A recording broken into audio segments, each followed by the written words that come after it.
میرا رب، اس کی بات پامال، میرا اللہ اور اس کے دین کی دھجیاں بکھیری جا رہی ہوں۔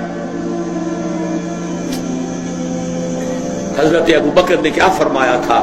ایبدل الدین وانا حی، میرے ہوتے ہوئے ابھی میں زندہ ہوں اور دین میں کوئی تغیر و تبدل آ جائے گا۔ اگر یہ نہیں ہے تو بے غیرتی، حمیت نام تھا جس کا گئی تیمور کے گھر سے، اور اس بے غیرتی اور بے حمیتی کا عالم جو یہ ہے، جو ہمارے دین میں مقام ہے، اس کو سن لیجئے۔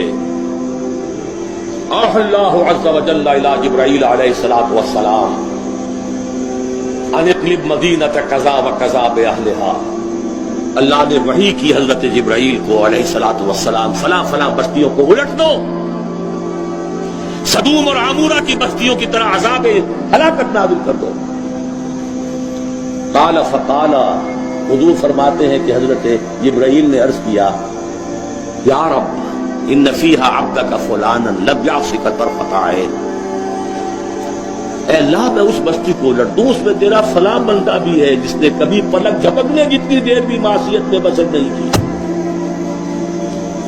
کسی کے ذاتی تقویٰ کے کیا انتہا ہے، ذاتی نیکی کا کیا عالم ہے، کسی کے زہد کی کیا سطح ہے، ذرا غور کیجئے۔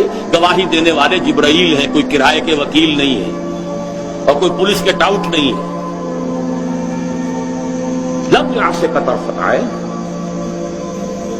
قال فقال، حضور فرماتے ہیں اللہ نے ارشاد فرمایا، اقلبھا علیہ وعلیہم، الٹو اس بستی کو، پہلے اس بدبخت پر پھر دوسروں پر۔ فإن وجهه لم يتمعر في ساعة قط، اس لیے کہ اس کے چہرے کا رنگ کبھی میری غیرت اور حمیت کی وجہ سے متغیر نہیں ہوا۔ اس کو کسی نے ماں کی گالی دے دی تو پورے جسم کا خون چہرے میں آ گیا، کچھ کر نہ سکا ہو، کانپ تو گیا اپنی جگہ پر، اب میرے دین کی دھجیاں بکھرتے ہوئے دیکھتا رہا اور لگا رہا، مست رکھو ذکر و فکر صبح گاہی میں اسے، اور پختہ تر کر دو مزاج خانقاہی میں اسے۔ انہی مسائل میں الجھاؤ۔ سورہ فاتحہ سے پہلے بسم اللہ بھی پڑھنی چاہیے، جہری طور پر کہ نہیں پڑھنی چاہیے۔ 1.5 گھنٹے کی تقریر سننے کے بعد اصل مسئلہ یہ اٹھا،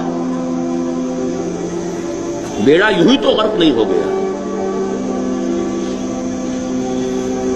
جس نے کہا تھا کیا اسے معلوم نہیں اختلافی مسئلہ